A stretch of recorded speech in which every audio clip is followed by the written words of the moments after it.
Welcome to online India YouTube channel. Video को like करें, channel को सब्सक्राइब करें। अब ऑनलाइन रहेगा इंडिया तभी तो आगे बढ़ेगा इंडिया। हेलो फ्रेंड्स, मेरा नाम रंजीत सिंह। स्वागत है आपका आपके अपने यूट्यूब चैनल ऑनलाइन इंडिया पर। आज का हमारा ये CCC ऑनलाइन तैयारी का लाइव क्लास पार्ट 4 वीडियो है, जिसमें हम 50 मोस्ट इम्पॉर्टेंट क्वेश्चंस के बारे में डिस्कस करने वाले हैं।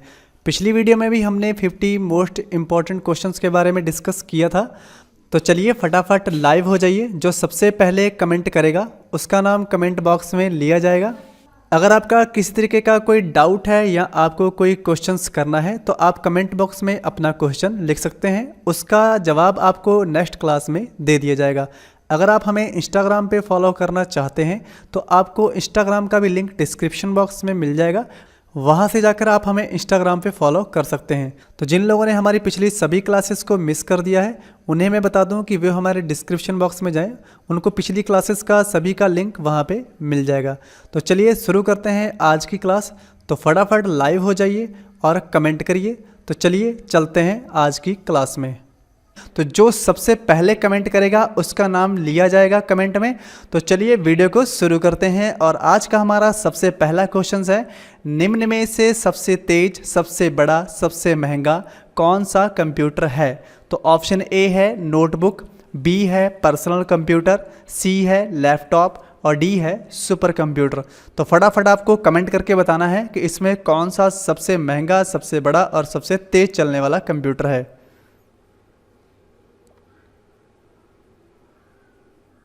तो इसका सही आंसर है डी। जैसा कि आप जानते हैं कि जो सुपर कंप्यूटर है ये बहुत ही बड़ा कंप्यूटर है, जिसका प्रयोग अंतरिक्ष में खोज के लिए भी प्रयोग किया जाता है और युद्ध में भी इसका बहुत बड़ा प्रयोग होता है। अगला क्वेश्चन है, इसमें से कौन सा कंप्यूटर हार्डवेयर नहीं है? तो ऑप्शन ए है माउस, बी है प्रिंटर, सी है मॉनिटर और डी है एक्सेल। तो आपको फटाफट कमेंट करके बताना है इसमें कौन सा आंसर सही है।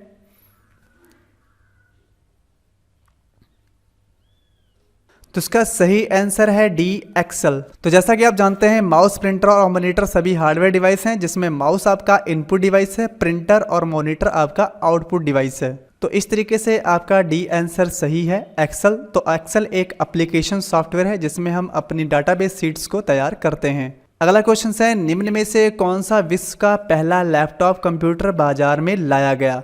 तो ऑप्शन ए है हैवलेट पैकर्ड, बी है एप्सन, सी है लैपिंग ट्रैवलिंग सॉफ्टवेयर हैंक और डी है माइक्रोसॉफ्ट। तो फटाफट आपको कमेंट करके बताना है इसमें से कौन सा ऑप्शन सही है।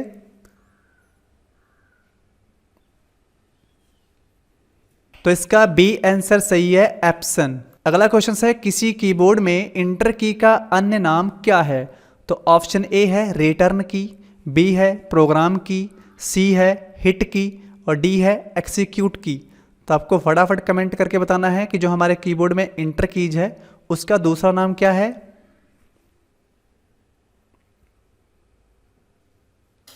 तो इसका डी आंसर सही है एक्सिक्यूट की। तो जो हमारे इंटर कीज है इसका दूसरा नाम एक्सिक्यूट कीज भी कहा जाता है। अगला क्वेश्चन है, कंप्यूटर का मॉनिटर होता है? तो option A storage device, B processing device, C input device, D output device. तो फटाफट कमेंट करके बताना है इसमें से कौन सा आंसर सही है।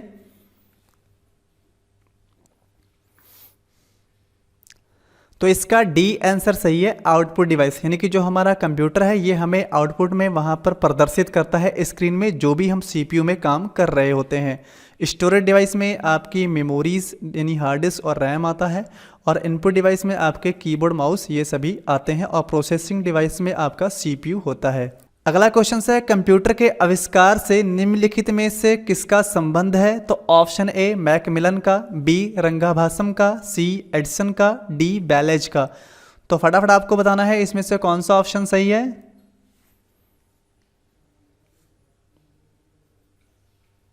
तो इसका डी आंसर सही है ब्लेज, क्योंकि जो ब्लेज पास्कल था ये पहला अंकगणितीय गणना करने वाला पहला कंप्यूटर ब्लेज पास्कल था।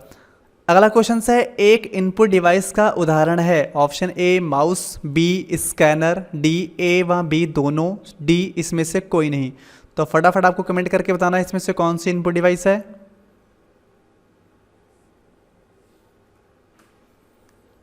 तो इसका सी आंसर सही है, ए व बी दोनों, क्योंकि माउस भी एक इनपुट डिवाइस है और स्कैनर भी एक इनपुट डिवाइस है। तो माउस को पॉइंटिंग डिवाइस के नाम से भी जाना जाता है। माउस में हमारे पास दो बटन होते हैं, लेफ्ट क्लिक और राइट क्लिक, और बीच में एक स्क्रॉल बटन के नाम से हमारे पास तीसरा बटन भी होता है, लेकिन सामान्यतः दो बटन माने जाते हैं माउस में, लेफ्ट क्लिक और राइट क्लिक।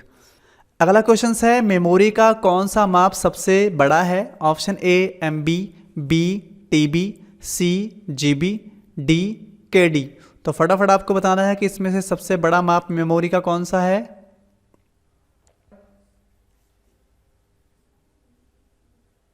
तो इसका सही आंसर है बी TB। TB का पूरा नाम होता है टेराबाइट, और यहाँ पर MB फॉर मेगाबाइट और GB फॉर गीगाबाइट, और यहाँ KD ये तो रॉन्ग है। तो यहाँ पर GB से बड़ा TB होता है, क्योंकि 1000 GB के बराबर 1 TB होता है। अगला क्वेश्चन है, निम्न में से कौन सा सर्च इंजन नहीं है? तो option A Google, B AltaVista, C Science Direct, D Orkut. तो फटाफट आपको बताना है इसमें से कौन सा आंसर सही है।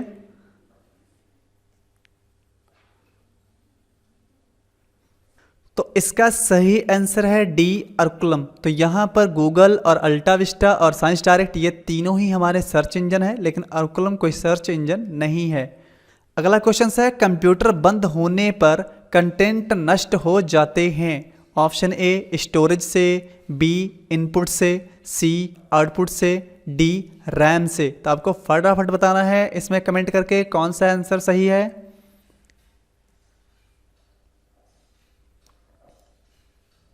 तो इसका डी आंसर सही है, रैम से। यानी कि जब हम कोई राइटिंग करते हैं, जब तक डाटा सेव नहीं करते हैं, वो डाटा हमारा रैम पे रहता है, और जैसे ही लाइट चली जाती है, अगर हमने डाटा सेव नहीं किया होता है तो वो डाटा हमारा लॉस हो जाता है। तो इसलिए इसका डी आंसर सही है, रैम। अगला क्वेश्चन है, कंप्यूटर में विंडो एक प्रकार है? ऑप्शन ए सॉफ्टवेयर का, बी हार्डवेयर का, सी दोनों का, डी किसी का नहीं। तो फटाफट आपको कमेंट करके बताना है कौन सा आंसर सही है।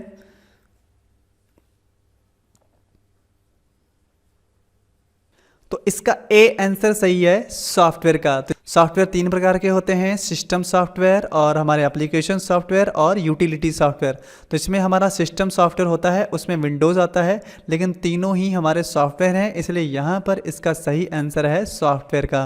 अगला क्वेश्चन है, जब किसी को ईमेल भेजा जाता है तो कौन सी रेखा संदेश की सामग्री का वर्णन करती है? ऑप्शन ए कंटेंट्स का, बी टू, सी सब्जेक्ट का, डी CC का। तो फटाफट आपको कमेंट करके बताना है इसमें से कौन सा आंसर सही है।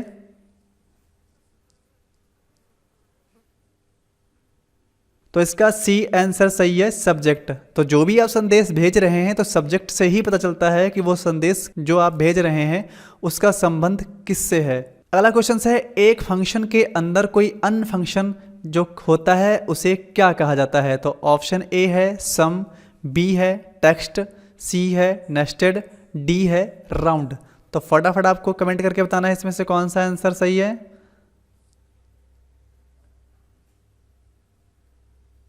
तो इसका सी आंसर सही है, नेस्टेड। अगला क्वेश्चन है, डॉट डॉट एक इंटरप्रेटर नहीं है? Option A CGI, B Java, C HTML, D HTTP। तो फटाफट आपको बताना है कौन सा इंटरप्रेटर नहीं है।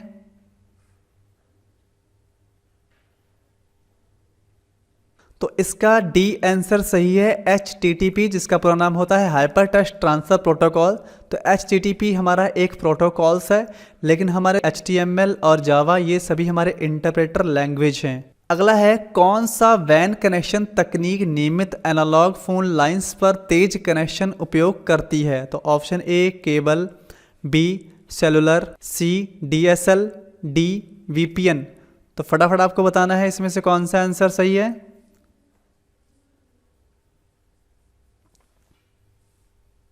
तो इसका सी आंसर सही है, DSL, जिसका पूरा नाम होता है डिजिटल सब्सक्राइबर लाइन। अगला क्वेश्चन है, निम्न में कौन सा वैलिड इमेज फॉर्मेट नहीं है? ऑप्शन ए DOC, बी है GIF, सी है JPEG, डी है BMP। तो फटाफट आपको बताना है इसमें कमेंट करके कौन सा ऑप्शन सही है।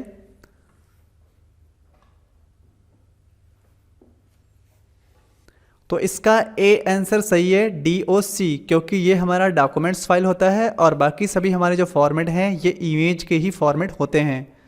अगला क्वेश्चन है टेलनेट है, तो आपको यहाँ पे टेलनेट का फुल फॉर्म बताना है। Option A terminal network, B telephone network, C telecommunication network, D terrestrial network. तो फटाफट आपको कमेंट करके बताना है कि इसमें से कौन सा ऑप्शन सही है।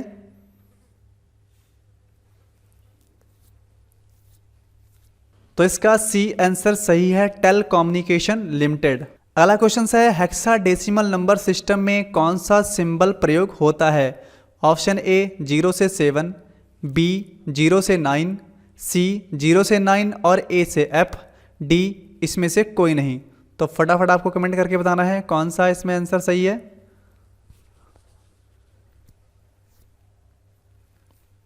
तो इसका सी आंसर सही है, 0 से 9 और ए से F, और इसका जो बेस होता है वो होता है 16। तो थोड़ा सा आपको मैं नंबर सिस्टम के बारे में बता देता हूं। तो जो नंबर सिस्टम होते हैं वो 4 प्रकार के होते हैं, जिसमें पहला आपका होता है बाइनरी नंबर सिस्टम, दूसरा होता है डेसिमल नंबर सिस्टम, तीसरा होता है आपका ऑक्टल नंबर सिस्टम और चौथा होता है हेक्साडेसिमल नंबर सिस्टम। तो जो बाइनरी नंबर सिस्टम होता है उसका बेस होता है 2 और उसे लिखा जाता है 0 और 1 में, और जो हमारा डेसिमल नंबर सिस्टम होता है उसका बेस होता है 10 और उसे लिखा जाता है 0 से 9 तक, यानी कि 0 1 2 3 4 5 6 7 8 9 इस तरीके से, जो यहाँ पे बी ऑप्शन में दिया गया है। और जो आपका ऑक्टल नंबर सिस्टम होता है वो उसका बेस होता है 8 और वो लिखा जाता है 0 से 7 तक, यानी 0 1 2 3 4 5 6 7। और जो आपका हेक्साडेसिमल सिस्टम होता है उसका बेस होता है 16, यानी उसे 0 से लेकर 9 और ए से लेकर F तक लिखा जाता है, यानी 0 से 9 तक आपके 10 डिजिट्स ये हो गए और A B C D E F आपके 6 यहाँ पर ये हो गए। तो कुल मिला के आपके 16, यानी कि A का मान वहाँ पर 11 होता है, B का 12, इस तरीके से F का मान जो होता है वहाँ पर वो 16 होता है। तो इसके बारे में भी काफ़ी क्वेश्चंस आ जाते हैं, तो इसके बारे में आगे कभी विस्तार से बता दिया जाएगा। तो नेक्स्ट क्वेश्चन है हमारा एक्सेल में माइक्रोज की शॉर्टकट कीज़ क्या है। तो यहाँ पर ऑप्शन ए है Alt+F8, बी है Alt+F9, सी है Alt+F7, डी है उपरोक्त सभी। तो फटाफट आपको कमेंट करके बताना है कौन सा आंसर इसमें सही है।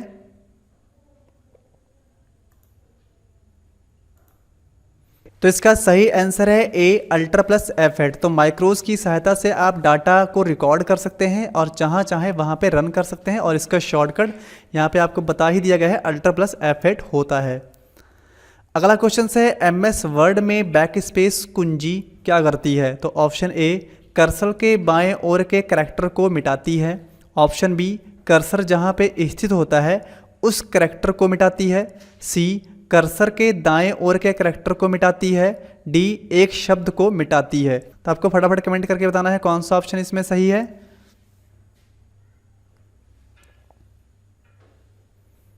तो इसका सही आंसर है ए। तो जो आपका बैक स्पेस होता है वो आपके कर्सर के बाएं तरफ जो भी होता है, यानी कि जैसे हमारा कर्सर यहाँ पे है तो इसके इधर वाला जितना भी बाएं लिखा होगा वो सब मिटा देगा। अगर आप डिलीट कीज प्रेस करते हैं तो आपके इस कर्सर के मान लीजिए इधर जो कुछ लिखा है यानी दाहिनी तरफ जो लिखा है वो मिटा देगा। तो इस तरीके से दोनों तरीके से क्वेश्चन आ सकता है, तो आपको ध्यान रखना है। अगला क्वेश्चन है लोटस पर बनी फाइल का एक्सटेंशंस नेम क्या है। तो option A DOS, B 123, C XLS, D WKL। तो फटाफट आपको कमेंट करके बताना है कौन सा आंसर सही है।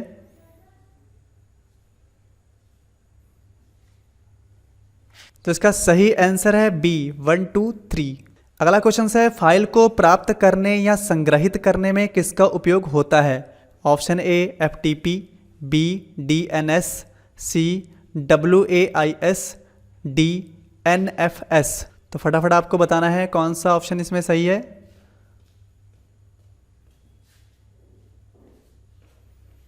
तो इसका सही आंसर है ए FTP, जिसका पूरा नाम होता है फाइल ट्रांसफर प्रोटोकॉल।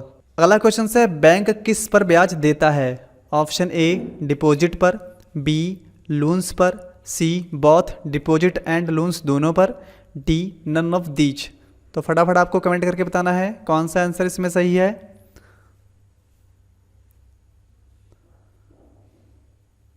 तो इसका सही आंसर है ए डिपॉजिट पर ब्याज देती है, लोन्स पर ब्याज लेती है।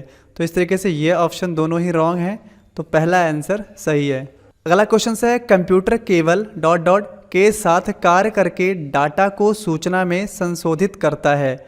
ऑप्शन ए अक्षर, बी शब्द, सी संख्या, डी मल्टीमीडिया। तो फटाफट आपको कमेंट करके बताना है कौन सा ऑप्शन सही है इसमें।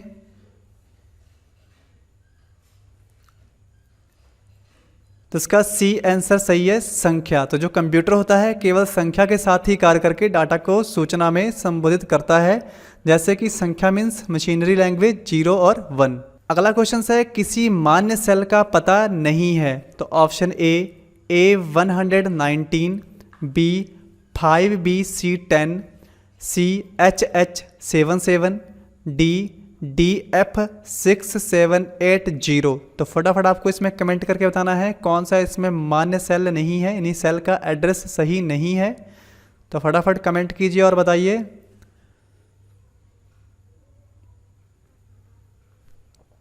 तो इसका बी आंसर सही है, FBC10।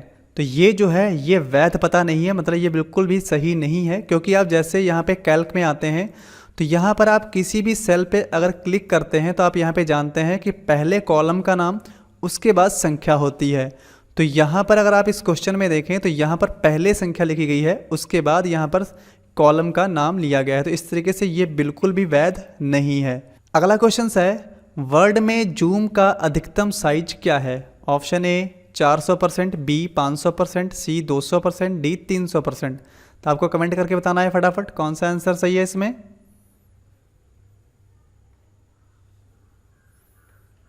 तो इसका बी आंसर सही है, 500%। तो आपको कमेंट करके ये भी बताना है कि कम से कम जूम कितना होता है। तो मैं फिलहाल यहाँ पे आपको जूम दिखा देता हूँ। यहाँ पे मेरे पास राइटर है, तो राइटर में यहाँ पर होता है जूम, आप देख सकते हैं 600%। और यहाँ पर जो मिनिमम होता है वो होता है 20%। लेकिन यहाँ पर जो क्वेश्चन पूछा गया है वो वर्ड यानी कि विनवर्ड से पूछा गया है। तो विनवर्ड का मिनिमम जूम आपको बताना है कमेंट करके, तो फटाफट कमेंट करिए।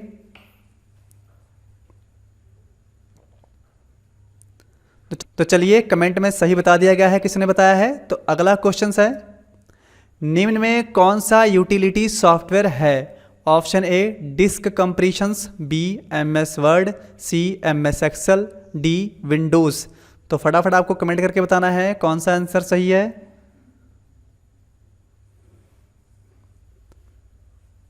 तो इसका ए आंसर सही है, डिस्क कंप्रेशंस, क्योंकि यूटिलिटी सॉफ्टवेयर में यही आता है। जो आपका MS एक्सेल और MS वर्ड है ये आपके एप्लीकेशन सॉफ्टवेयर हैं, और विंडोज़ आपका सिस्टम सॉफ्टवेयर है। अगला क्वेश्चन है स्लाइड हाइपरलिंक इंसर्ट करने का शॉर्टकट कीज क्या है?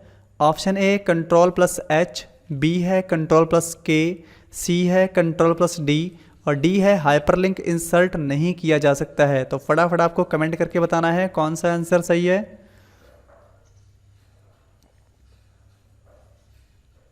तो इसका सही आंसर है बी Ctrl+K। जैसा कि आप सभी लोग जानते हैं, चाहे आप राइटर में हैं, चाहे कैल्क में हैं, चाहे इम्प्रेस में हैं, तो वहाँ पर अगर आपको हाइपरलिंक लगाना है तो यहाँ पर आप देख सकते हैं उसका शॉर्टकट Ctrl+K ही होता है।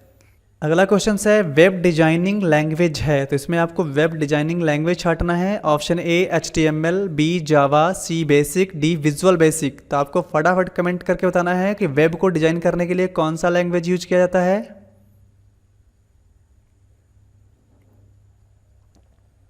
तो इसका सही आंसर है ए HTML। हाइपरटेक्स्ट मार्कअप लैंग्वेज जो होती है ये हमारे वेब डिजाइन करने के काम आती है। अगला क्वेश्चन है अंग्रेजी भाषा के समान उच्च स्तरीय कंप्यूटर भाषा है, कौन सी है? तो option A Fortran, B Pascal, C COBOL, और डी है बेसिक। तो फटाफट आपको कमेंट करके बताना है कौन सा आंसर सही है।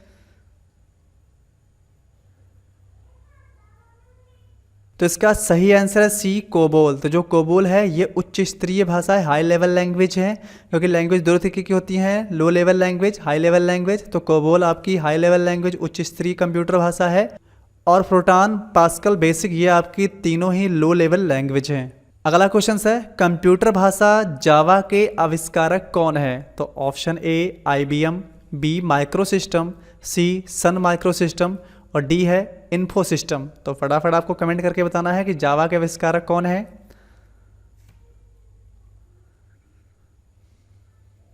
तो इसका सही आंसर है सी सन माइक्रोसिस्टम जावा के आविष्कारक हैं। अगला क्वेश्चन है, मार्केट में विश्व का पहला लैपटॉप कंप्यूटर कब और किसके द्वारा आया? तो ऑप्शन ए हैवलेट पैकार्ड द्वारा, बी एफसन 1981 में आया, सी लैपलिंक ट्रैवलिंग सॉफ्टवेयर इंक 1982 में आया, डी टेडी मॉडल 2000 और 1985 में आया। तो फटाफट आपको कमेंट करके बताना है कौन सा आंसर इसमें सही है।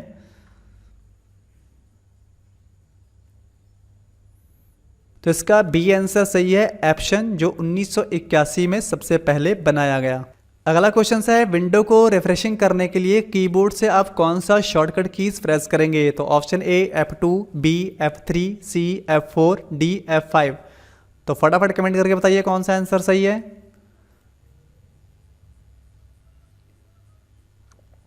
तो इसका डी आंसर सही है, F5। तो आप F5 प्रेस करके अपने विंडोज को रिफ्रेश कर सकते हैं। अगला क्वेश्चन है, माउस के दो मानक बटनों के बीच स्थित व्हील बटन जो होता है उसका क्या प्रयोग होता है? ऑप्शन ए वेब पेजों पर क्लिक करना, बी शट डाउन करना, सी सिलेक्टेड आइटमों को क्लिक करना, डी स्क्रॉल करना। तो फटाफट आपको कमेंट करके बताना है कौन सा आंसर सही है।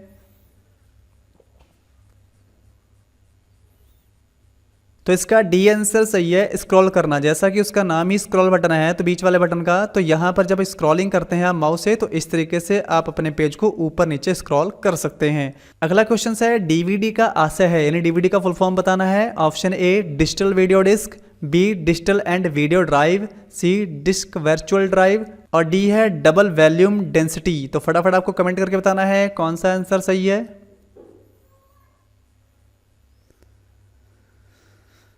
तो इसका ए आंसर सही है, डिजिटल वीडियो डिस्क, और दूसरे तरीके से कहा जाए तो डिजिटल वर्सटाइल डिस्क भी कहा जाता है। तो यहाँ पर ऐसा कोई ऑप्शन ही नहीं था, तो यहाँ पर आपको फिर इसी के ऊपर टिक करना होगा। अगला क्वेश्चन है, वर्ड के किस टैब में हाइपरलिंक कमांड होती है? तो ऑप्शन ए इंसर्ट में, बी होम में, सी व्यू में, डी रेफरेंस में। तो आपको फटाफट कमेंट करके बताना है कि आपके वर्ड में किस मेन्यू के अंतर्गत हाइपरलिंक की कमांड होती है।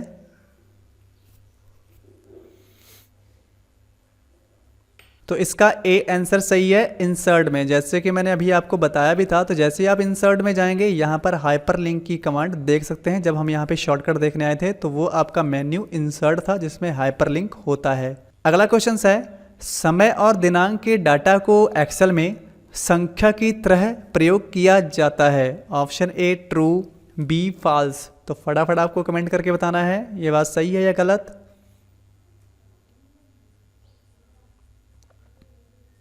इसका ए आंसर सही है, ट्रू। जब आप एक्सेल पे यहाँ पे कोई भी करंट डेट लेते हैं तो देखिए यहाँ पर आपको वो संख्या में ही दिखाई पड़ेगी, वहाँ पे वर्ड लिख के नहीं आएंगे, जैसे कि मंडे, जनवरी, ऐसा कुछ नहीं लिख के आएगा।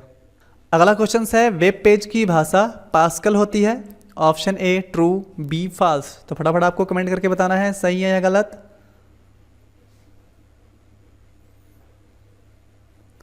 तो यहाँ पर बी आंसर सही है, फॉल्स। तो जो वेब पेज होता है वो हमारा HTML लैंग्वेज में होता है, तो पास्कल में नहीं होता है। अगला क्वेश्चन है, किसी भी डोमेन नेम के अंतिम 3 अक्षर उसके ऑर्गेनाइजेशन को दर्शाते हैं। ये बात सही है या गलत है? तो आपको बताना है option A true, B false. तो फटाफट कमेंट करके बताइए आंसर सही है या गलत।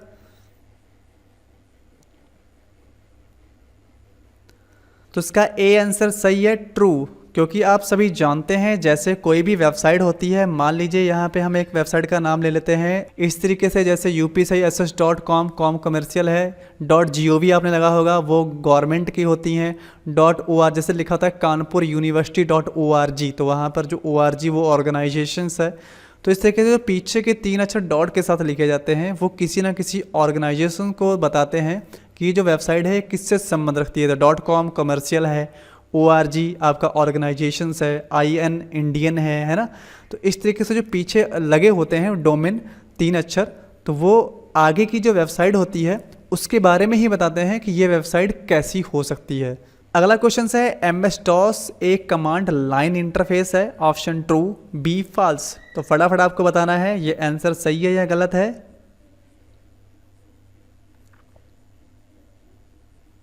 तो ऑप्शन ए ट्रू, ये बिल्कुल सही है, क्योंकि जो MS DOS है इसका पूरा नाम होता है माइक्रोसॉफ्ट डिस्क ऑपरेटिंग सिस्टम। तो डिस्क ऑपरेटिंग सिस्टम में आप जो भी वहाँ पे देना होता है आपको कमांड यानी लिख कर ही देना होता है, उसका इंटरफेस ग्राफिक इंटरफेस नहीं होता है। तो यहाँ पर जब विंडोज 7 विंडो 10 ये सभी चलाते हैं तो इसका जो इंटरफेस है ये GUI है, यानी कि ग्राफिक यूजर इंटरफेस है। और जो MS DOS होता है उसका CUI होता है, यानी कि कैरेक्टर यूजर इंटरफेस होता है। वहाँ पर आपको सब कुछ लिख कर देना होता है। जैसे मैं यहाँ पर अगर खोल के बता दूँ तो यहाँ पर अगर मैं लिखूँ कमांड, तो जैसे यहाँ पर आपके सामने ये खुल के आ चुका है। तो यहाँ पर अगर आप कुछ भी लिखेंगे तो वो आपको यहाँ पर लिख कर ही देना होगा। जैसे मैं यहाँ पर लिखता हूँ स्पेस पार्ट, जैसे इंटर प्रेस करूँगा तो आपको यहाँ पे लिख के ही देना पड़ेगा। जैसे मैं फिर से डिस्क पार्ट लिखता हूँ, स्पेस दिया नहीं था मैंने, तो देखिए यहाँ पर आपसे अनुमति ले रहा है, तो यस कर देते हैं। तो यहाँ पर देखिए ये डिस्क पार्ट पर यहाँ पे आ जाएगा। अभी देखिए डिस्क पार्ट पे आ गया। अब यहाँ पर आप लिस्ट डिस्क लिखेंगे तो देखिए यहाँ पर आपको आपकी हार्ड डिस्क की डिस्क कौन कौन सी हैं वो आपको यहाँ पे दिखा देगा। तो इस तरीके से यहाँ पर आपको लिखकर ही कमांड देने होते हैं। तो MS DOS जो होता है वो कैरेक्टर यूजर इंटरफेस होता है। तो ये बात सही है, ट्रू। अगला क्वेश्चन है लाइट पेन एक फोटो सेंसिटिव डिवाइस है। Option A true, B false. तो फटाफट आपको बताना है ये बात सही है या गलत।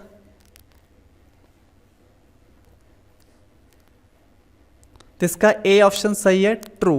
तो आप सभी जानते हैं कि जो लाइट पेन होता है उसका काम यही होता है कि जो स्क्रीन हमारी यहाँ पे दिख रही है उसको आप यहाँ पर इस तरीके से गोला, वर्त या डैश जो भी आप यहाँ पे करना चाहें। जैसे मैं ये यहाँ पर फिलहाल इससे कर रहा हूँ, तो अगर आपके पास लाइट पेन है तो आप ऐसे टिक कर सकते हैं स्क्रीन के ऊपर बड़ी आसानी के साथ, है ना। तो इस तरीके से जो लाइट पेन होता है वो फोटो सेंसिटिव डिवाइस होती है। अगला क्वेश्चन है पत्र, पेपर और अन्य दस्तावेज बनाने के लिए किस प्रकार के सॉफ्टवेयर का प्रयोग होता है।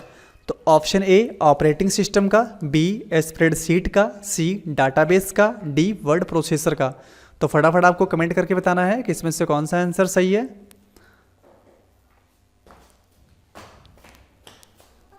तो यहाँ पर इसका सही आंसर है डी वर्ड प्रोसेसर का। यानी कि अगर आप किस तरीके से कोई एप्लीकेशन लिखना चाहते हैं, रिज्यूम बनाना चाहते हैं, तो उसके लिए आपको जो एप्लीकेशन सॉफ्टवेयर है उसमें वर्ड प्रोसेसर यानी कि विनवर्ड इनका काम लेना होगा। और अगर आप कोई सूची बनाना चाहते हैं तो आपको स्प्रेडशीट या डाटाबेस लेना होगा।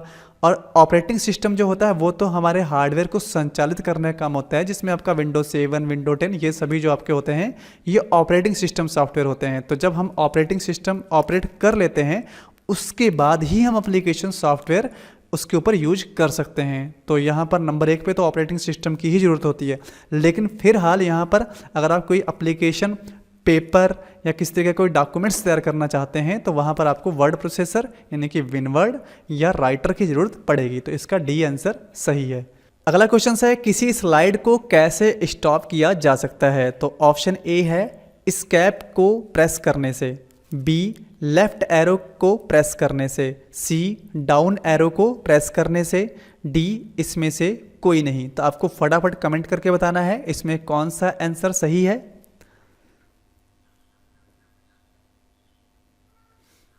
तो इसका सही आंसर है एस्केप को दबाने से। जो आपका एस्केप बटन होता है कीबोर्ड में आपने देखा होगा, जो सबसे फ्रंट पे सबसे पहला बटन ESC लिखा होता है, अगर उसको आप प्रेस कर देते हैं और अगर आप इम्प्रेस पे या पावर पॉइंट पे यानी इसके ऊपर कोई स्लाइड्स लगा चुके हैं और एनिमेशन हो रहा है तो आप एस्केप जैसे ही प्रेस कर देंगे तो आप तुरंत ही बाहर फिर से वापस आ जाएंगे।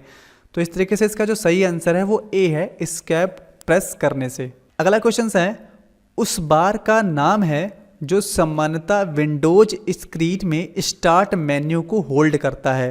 तो option A title bar, B status bar, C horizontal bar, D task bar. तो फटाफट कमेंट करके बताना है। ये बहुत ही इजी क्वेश्चन है तो आंसर दीजिए फटाफट।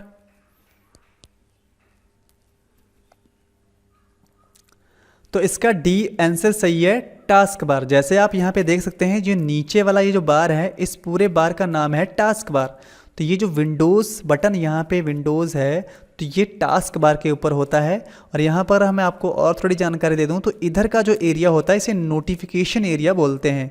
और नोटिफिकेशन एरिया में भी आपको जैसे date and time, network, sound speaker, mics या किस तरीके से पेन ड्राइव है ना, तो ऐसी जो भी डिवाइस आप लगाते हैं या इस तरह की जो जानकारियां हैं जैसे डेट एंड टाइम को आपको रीसेट करना है या आपको अपना वाईफाई चेक करना है, तो ये सभी चीज़ें आपको आपके नोटिफिकेशन एरिया से मिलेंगी। लेकिन इसके नीचे वाली जो पूरी पट्टी है इसको टास्क बार ही बोला जाता है, और ऊपर की जो पट्टी है उसे टाइटल बार बोला जाता है। इन चीज़ों का आपको ध्यान रखना होगा। अगला क्वेश्चन है, निम्न में कौन सा स्लाइड ट्रांजिशन इफेक्ट है?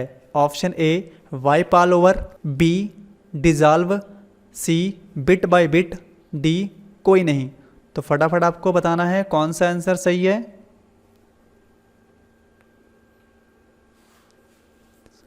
तो इसका सही आंसर है बी, डिजॉल्व जो होता है वो स्लाइड ट्रांजिशंस इफेक्ट में आपको मिल जाता है। जब आप इम्प्रेस पे या वहाँ पे पावर पॉइंट पे काम करते हैं तो जब स्लाइड ट्रांजिशंस इफेक्ट लगाते हैं तो वहाँ पर आपको डिजॉल्व का ऑप्शन मिल जाता है। अगला क्वेश्चन है, वर्ड प्रोसेसर स्प्रेडशीट उदाहरण है? तो यहाँ पर ऑप्शन ए है सिस्टम सॉफ्टवेयर का, बी एप्लीकेशन सॉफ्टवेयर का, सी प्लेटफॉर्म सॉफ्टवेयर का, डी इसमें से कोई नहीं। तो फटाफट आपको कमेंट करके बताना है कौन सा आंसर सही है।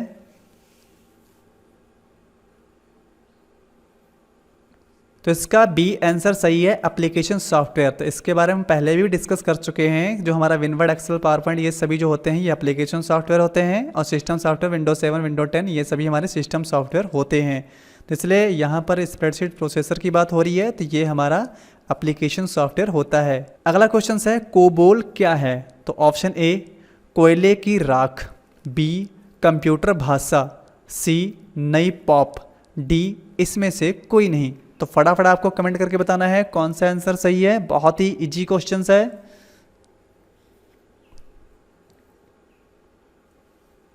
तो इसका बी आंसर सही है, कंप्यूटर भाषा। जैसे कि आपको पहले से बताया गया है कि कोबोल एक हमारी कंप्यूटर भाषा है। अगला क्वेश्चन है, रोम इसका पूरा नाम रीड ओनली मेमोरी है। क्या ये बात सही है या गलत? फटाफट आपको कमेंट करके बताना है। तो इसका ए सही है, ये हमारा रीड ओनली मेमोरी ही होता है। अगला क्वेश्चन है, सीपीयू का मुख्य घटक है? Option A control unit, B memory, C arithmetic logic unit, D ये सभी। तो फटाफट आपको कमेंट करके बताना है कौन सा आंसर सही है। तो इसका डी आंसर सही है, ये सभी। तो आप जानते हैं कि सीपीयू में एएलयू, सीयू और मेमोरी तीनों ही जो होते हैं वो सीपीयू के ही भाग होते हैं। इसमें जो हमारा कंट्रोल यूनिट होता है इसका काम ये होता है कि जो भी हम दिशा निर्देश देते हैं अपने कंप्यूटर को, उनको नियंत्रित करने का पूरा काम जो होता है वो कंट्रोल यूनिट के पास होता है। और अर्थमेटिक लॉजिक यूनिट जो होता है, जितने भी हम अर्थमेटिक काम करते हैं, कैलकुलेशन वाले काम करते हैं, उसका सारा जो जिम्मेदारी होती है वो एएलयू के पास होती है, यानी अर्थमेटिक लॉजिक यूनिट के पास होती है। और यहाँ पर मेमोरी की बात करें तो मेमोरी तो आप सभी लोग जानते हैं कि जो भी स्टोरेज करने का काम है, डाटा सुरक्षित रखने का काम है, वो सारा किसके पास होता है? मेमोरी के पास। तो इस तरीके से ये तीनों चीज़ें हमारे सीपीयू में पाई जाती हैं, और सीपीयू का पूरा नाम होता है सेंट्रल प्रोसेसिंग यूनिट। तो इस तरीके से फिलहाल इसका डी आंसर सही है, ये सभी। अगला क्वेश्चन है, विंडोज 7 एक GUI पर आधारित ऑपरेटिंग सिस्टम है? तो आपको बताना है, दो ऑप्शन है आपके पास, option A true, B false. तो फटाफट कमेंट करिए कौन सा आंसर सही है। तो इसका ए आंसर सही है, ट्रू। तो जैसे कि आप जानते हैं कि विंडो 7, विंडो 10, विंडो 11 ये जितने भी विंडोज़ होते हैं ये सभी ग्राफिक यूजर इंटरफेस होते हैं, क्योंकि मैंने अभी पीछे डिस्कस करके आपको बताया था। और जो हमारा MS-DOS है ये हमारा करैक्टर यूजर इंटरफेस होता है, यानी CUI होता है। तो यहाँ पर इसलिए इसका करेक्ट आंसर है ए, ट्रू। तो आज की क्लास में इतना ही। तो आज की क्लास में हमने 50 मोस्ट इंपॉर्टेंट क्वेश्चंस के बारे में डिस्कस किया है। तो मिलते हैं आगे की नेक्स्ट क्लास, जिसमें हम आपके साथ 50 मोस्ट इंपॉर्टेंट क्वेश्चंस के साथ डिस्कस करेंगे। तो आज की क्लास आपको कैसी लगी प्लीज़ कमेंट में लिखकर हमें ज़रूर बताइएगा, और वीडियो को लाइक करिएगा और चैनल को भी सब्सक्राइब ज़रूर करिएगा। और अगर आप हमें इंस्टाग्राम पे फॉलो करना चाहते हैं तो उसका लिंक भी आपको डिस्क्रिप्शन बॉक्स में मिल जाएगा, वहाँ से जाकर आप हमें इंस्टाग्राम पर भी फॉलो कर सकते हैं। अगर आपके मन में किस तरीके का कोई सवाल है या कोई डाउट है तो आप कमेंट बॉक्स में कमेंट लिखकर हमें पूछ सकते हैं, जिसका डिस्कशन अगली क्लास में कर दिया जाएगा। तो मिलते हैं आगे की नेक्स्ट क्लास में 8 बजे शाम। तब तक के लिए गुड बाय, टेक केयर, जय हिंद।